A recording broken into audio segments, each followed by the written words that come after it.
and it had been a resounding success. But he was still a Mongol at heart, and he craved new conquests. Most of the kingdoms of Asia paid tribute to Kublai in order to maintain some level of self-control. They knew there was little point in opposing the massive war machine of the Mongols.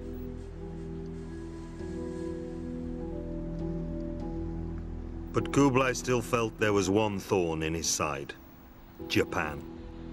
He had sent many requests that Japan accept him as their emperor, but every offer was met with the execution of his envoys. It was the challenge Kublai had been hoping for.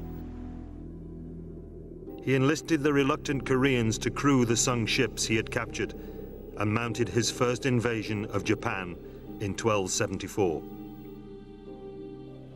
An army of 20,000 cavalry and infantry reached the offshore island of Iki and overcame the Japanese forces there. But as the day wore on, the weather began to change, and when a storm broke, the fleet was caught in its full fury and was destroyed. But Kublai wasn't to be deterred by this setback. The reports he'd received from the first attack showed that the Mongol forces were superior in every way. They had simply been the victims of bad luck.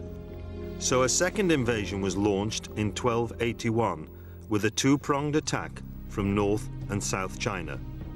The commanders were to meet on the island of Iki and then converge at the center of Hakata Bay. But the Japanese were better prepared than the first time, and Kublai's forces met with fierce resistance. Fighting went on with little progress for 2 months. Then disaster. Another typhoon struck and slammed the Mongol boats against the rocks. Almost all were lost. The Mongol forces trapped on shore watched in horror as their only chance of escape sunk. The elated Japanese forces quickly overran them. But even then, Kublai didn't want to give up. Very stubbornly, after this terrible defeat, which was extremely costly in terms of men and equipment, of course, and financially, he was determined to have another go against Japan.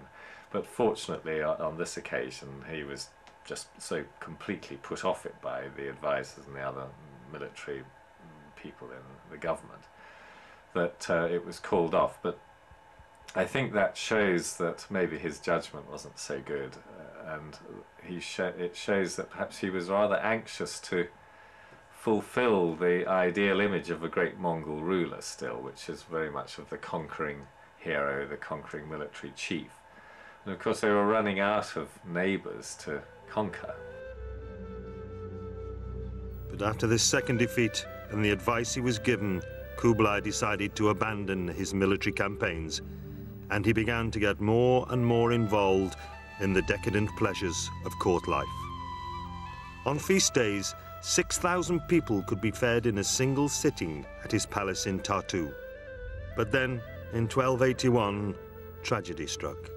His beloved Chabi died, followed 4 years later by his son and heir, Chenchin. It was more than Kublai could bear. He was grief-stricken and never recovered from his loss. And it's notable, in fact, that his rule began to decline in many ways in the last decade or so of his life after Chabi died, and he became, from reports that we have of the time, somewhat morose, inclined to drink very heavily. He ate too much and became very obese, and in some senses seemed to almost lose interest in being that kind of very fulfilled, very active ruler that he had been when he had that favorite wife at his side.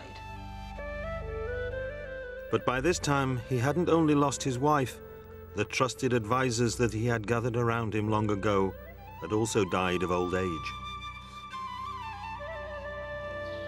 A new generation of Chinese and Muslim advisors were in court and had become corrupted by their power.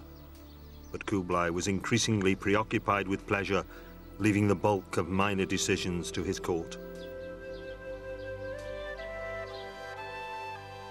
Kublai's final years were spent in isolation. Increasingly, he consoled himself with alcohol and food, and he became fat and ill with gout. By 1294, Kublai had withdrawn from public life and lost his enthusiasm for the celebrations he once adored. the court at Tartu, once a place of merriment and excitement, became gloomy and depressed. In February, when he was in his 80th year, old age and over-excess finally got the better of him. The great Khubilai Khan died alone in his palace. Kublai's great hope had been that the lands he won would stay in Mongol hands forever. But this was not to be. Chinese rebels rose up and reclaimed their nation. The once mighty Mongols fled Tartu, and the Ming dynasty was born. The Mongols were assimilated into the new dynasty, and their star began to fade from Asia. But this doesn't detract from Kublai's achievements. To understand the scale of what he accomplished, we have to appreciate where he had come from. He came from a nomadic, warlike people, the Mongols, who had never known a very settled kind of society, and managed to convert himself into the emperor of one of the greatest sedentary civilizations, Chinese civilization, that the world has ever seen. And he did so in a tolerant and cooperative way, rather than through sheer brute force, which is what we might have expected from his own background. From the days of his grandfather, Genghis, Mongol hordes had struck fear and terror into hearts and minds throughout Asia. But Khubilai Khan challenged this stereotype. Tempering tyranny with tolerance, his regime brought a more civilized form of rule. This dynamic and forward-thinking leader turned his back on many Mongol traditions and showed that Mongols were more than savages or barbarians. Yet throughout his reign, Kublai never forgot his heritage. He remained a Mongol, and like other Mongol leaders, he embarked upon numerous military campaigns. His conquest of southern Sung China was a stunning victory. It was one that his warlike predecessors had never been able to achieve, and it ensured his status as a great Mongol commander. And the fact that China is still unified today is a direct consequence of Kublai's vision of completing what his forefathers had begun.